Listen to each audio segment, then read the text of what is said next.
It is time for Don't Have a Meltdown Monday. We are here to hopefully infuse some solutions into our crew here. Glad to have you here on Morning After. I wanted to bring in Jason Wachtel, who's a managing partner at J.W. Michaels & Company.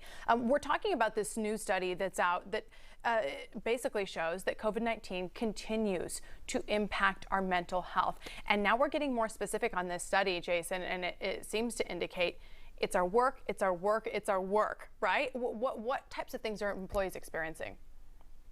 Well, I think we have to remember that all of a sudden in March 2020, we all were working in the office 5 days a week, and all of a sudden we were forced to work at home, and some of us a year, 2 years, and that cultural shock of going to the office every day, then not being in the office, and now the country's reopening and people are going back to the office, some full-time, some part-time. It takes a lot of a time to get adjusted to sort of blending your professional and business life back together again. So very important to how to transition that so the mental health doesn't get impacted so greatly on that. Sure, I'm reading on this. It says the stresses are either not having a job or just experiencing total burnout on the job where you are just going and going and going and there's no letting up. I know that what you do is you work with some of the country's most respected corporations to retain employees.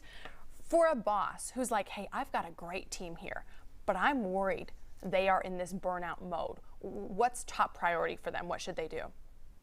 There's two major aspects. The first thing is you have to listen to your employees. The majority of employees and the majority of businesses can work in a hybrid model. So the first thing is if you're going back to pre-pandemic and you're requiring people to come in 5 days a week, you can expect that most, if not every one of your employees are interviewing at other firms where they're offering some kind of hybrid schedule. So the quicker you can adjust to the times and offer that hybrid schedule, the better likelihood you have that you're not going to lose talent to other companies.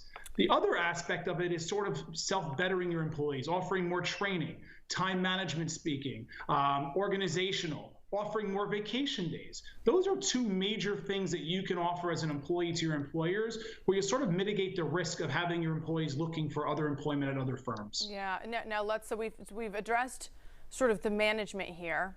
What about for the employees? The people who say, I'm in this burnout mode. I don't want to leave my job entirely, but I'm struggling here. What's your best advice for people to really make it work?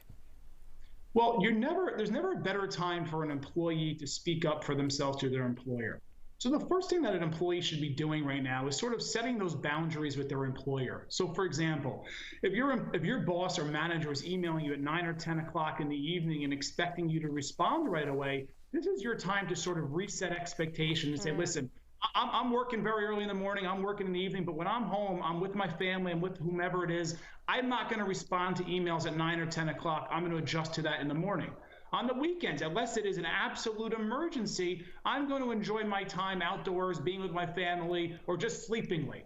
And also on vacations. If your boss was the one that would email you on vacation, expect you to get back, this is your time to say, listen, when I'm on your time, it's your time. When it's on my time, it's my time. And I really want to have that separation. So this is the time where employees have more power than they really have ever had, and it's their time to speak up. Jason, do you think we'll ever go back to a place where everyone expects that once you enter the working world, you're in the office 5 days a week? I personally don't see that happening. And I think there's a few reasons why.